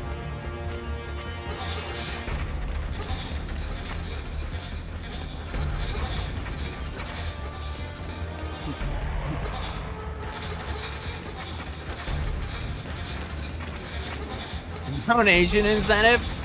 Jay, I'm shaking the controller and nothing's happening.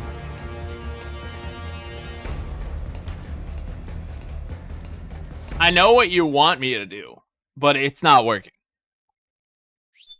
Okay, number of cutscenes, and then we get up to what is, in my opinion, well, let's not jump the gun here. Real men use the barrel. New game, Jay. New game. That's a new game strat. If you want to use the barrel, you play new game. So, I think every Metal Gear has a torture sequence. This is MGS4's torture sequence. It's torture for you. It's torture for Snake. It's emotional. It's very sad. If you've been watching the cutscenes, then you'll know, like, this is the fight. This could determine. Hold on a second.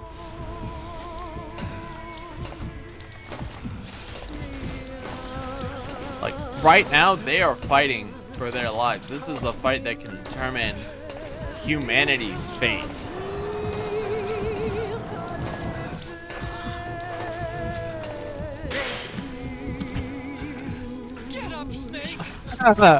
Definitely not now, Verm. My Liquid is dog. I've completely forgotten how to fight Liquid. At this point, Schmuckle will be the one teaching you Liquid. 5 has Torture. It has that truck ride with Skullface.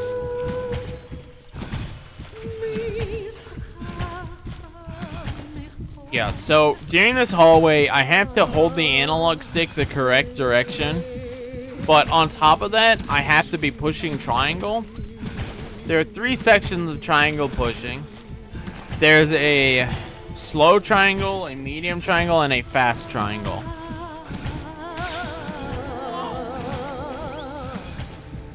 Hopefully, we never have to do the fast triangle. But my mashing has given out on me entirely. So if I am slow, we'll have to do the fast triangle.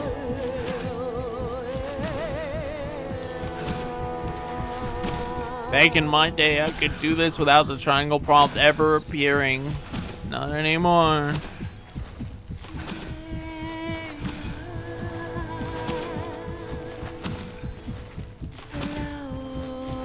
Verm's going to Nice? Like, Nice, Italy?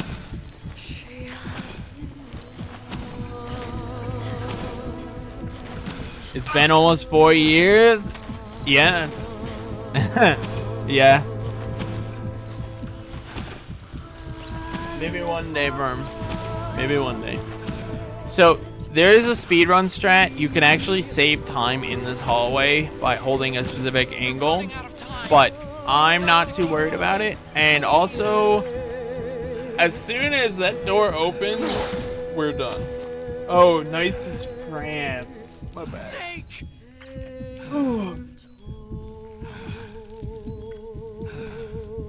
Now that that door is open, we're done. We don't have to match.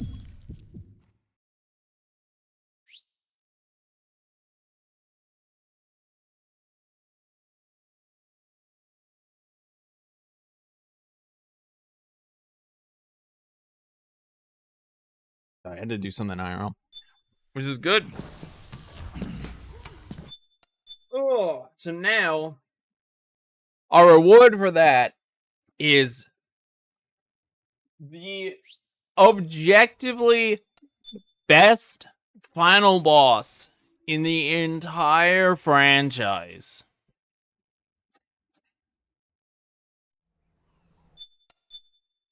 Of which I have forgotten almost all of the strats for. So we are just going to fight him.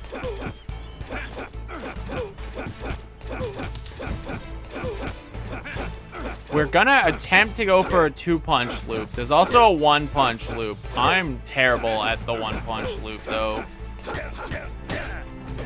Block.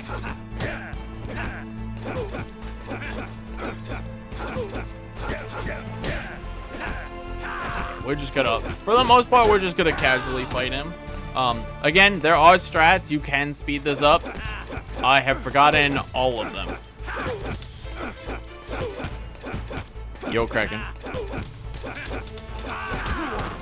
I deserved that. I wasn't paying attention. So, the main goal here is to avoid cutscenes. The first time you get hit by something, like his shoulder chuck like that, or you get knocked down, or you knock him down, all of those things, they will trigger a cutscene. Or, like, an animation of him prompting him, like, making fun of you. Why are you watching 2 old men slap torsos? Because it's the best fight in all of Metal Gear. Nah, I don't need to.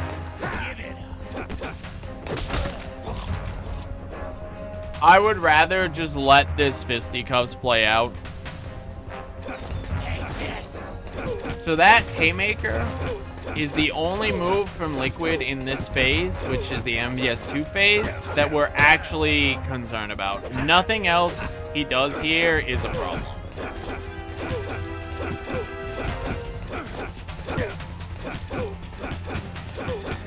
He's actually behaving kind of nice here. He's letting me have this. He phases at very specific HP bar sets. So for phase 2, for example, we're looking for his HP phase is when his HP hits the D in liquid. This is the phase that you can one-punch strat, but again, I am awful at the one-punch strat, so I'm not bothering. Oh wow, that was an insane fast phase. All right, phase 3. Now, we're gonna try to get a special scene in phase 3, if I can trigger it.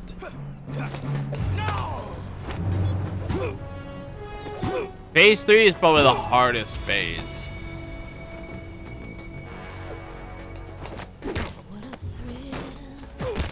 All we have to do is get out of this alive.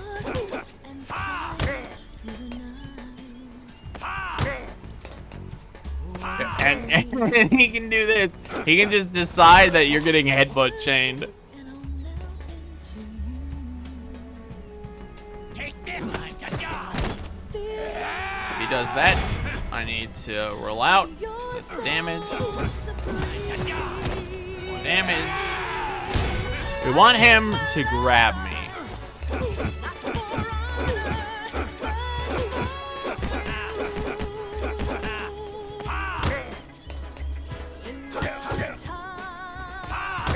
But he is getting hard to get.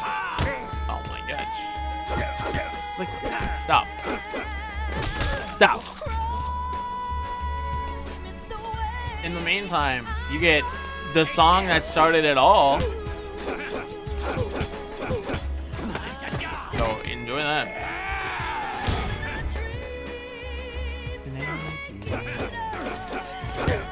Grab me. Grab me. Grab me. No, stop headbutting me and grab me. We need him to have his hands open. There we go. Let's go. Shout outs to Metal Gear. All my homies love Metal Gear. Brotherly love. And now we're back.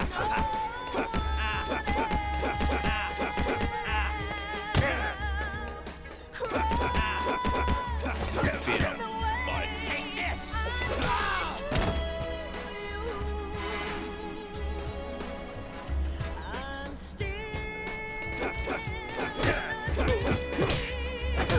Whatever.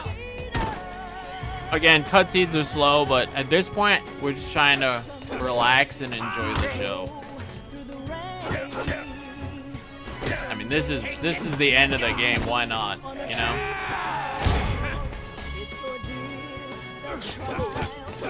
And he should phase here very shortly.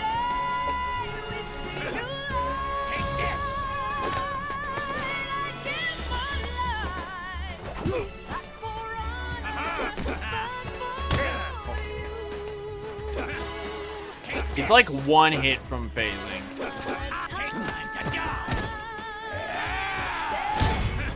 Trust, he's like one hit.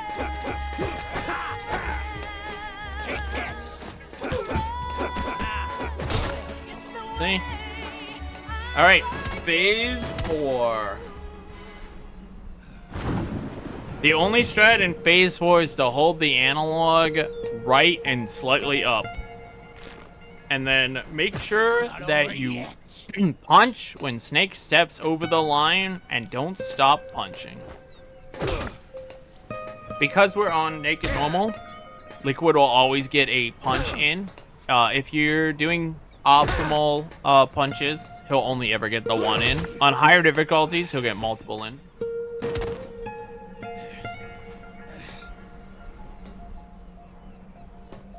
Okay. 2 more.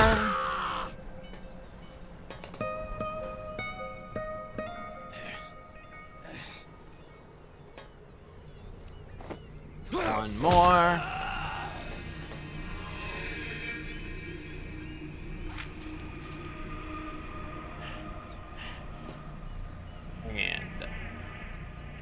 This is the final R1 input.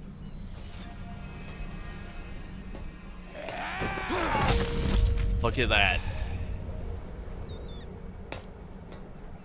Time's not over yet. There's still a little more gameplay left.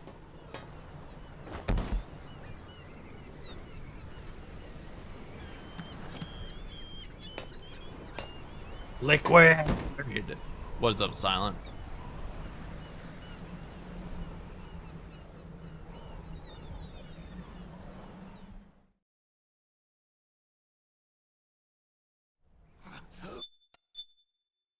Couple cutscenes to skip. Oh, my controller unplugged. Cassius win? Well, if you join the MGS4 Discord, you could see Cassius.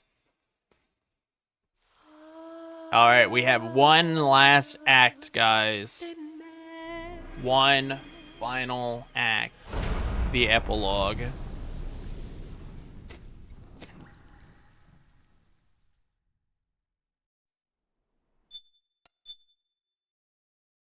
Most of the final inputs are cutscene skipping.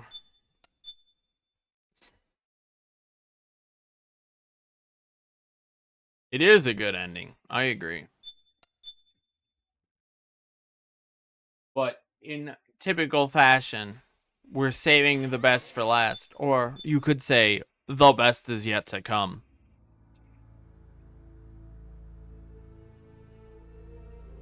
Now hold on. You might think the run's over, but it's not. This is about a minute-long cutscene. Unskippable, of course. Big shoutouts to all the voice actors in this game. Some of them are names that I'm sure you've heard of before. Phil Lamar, David Hayter. All these people who come back and reprise their roles from the franchise for this game. Here's the actresses who play the beauties. Bob Jules. Shout out to Bob Jules. Hold on, Red. Hold on. Voice of God, Hideo Kojima. He doesn't actually speak ever in this game, to my knowledge, but he's in here. Self-credited. And, see, what you didn't know is, there's a character we haven't met yet. Big Boss. He's in this game.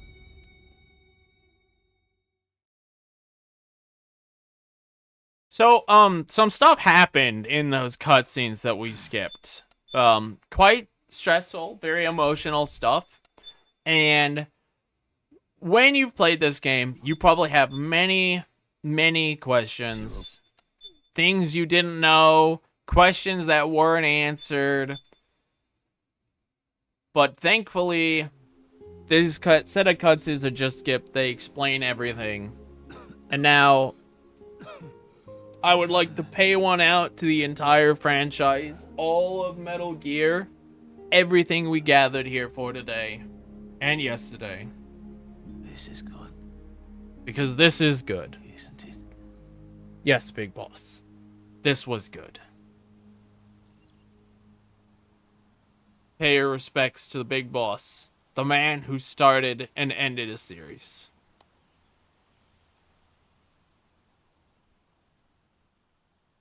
There he goes.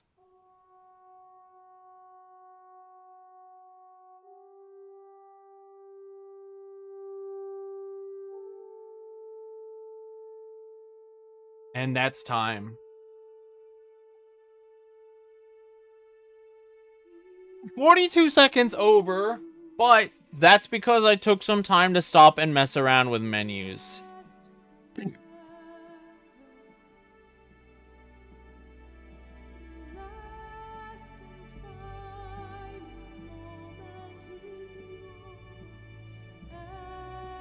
Now we're GG's.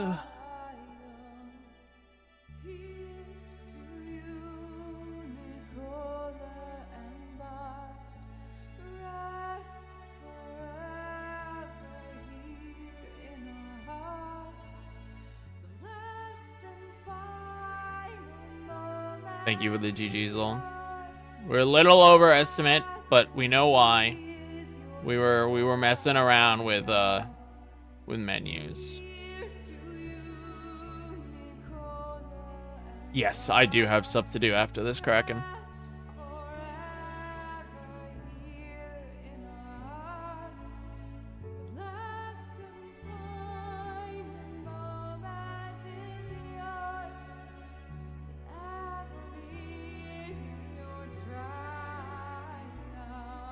No. I don't believe there's anything else I'll be doing on stream.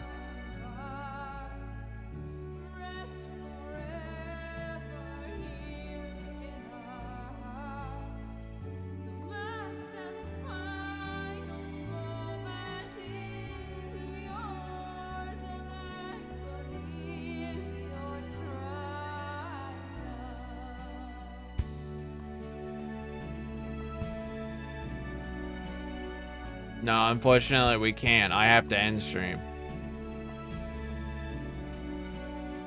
It can't just end? Ooh, bad news for you, Kami. You might be losing your 15% stake.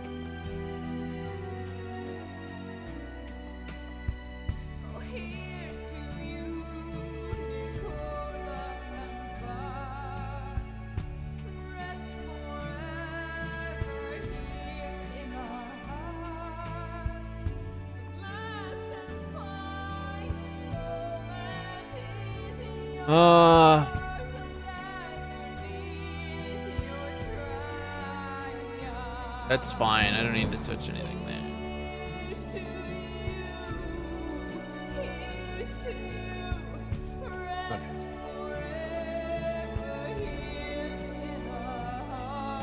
Now, I told you, Kraken, I'm gonna be super busy this entire week. But after this week is over, I'll have a lot of free time.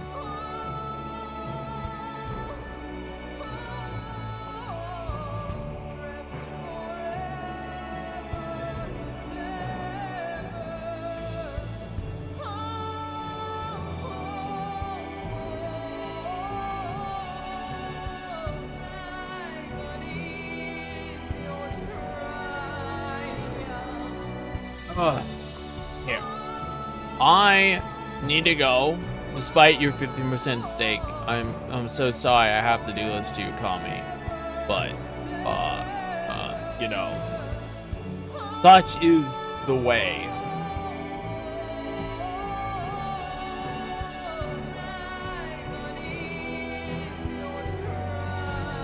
What I will do is I will send you over to our boy Pythonicus, who some of you know. Python and Brad have been practicing all day for the event at GDQ, which you can find on my Twitter and my Blue Sky. It's something like this.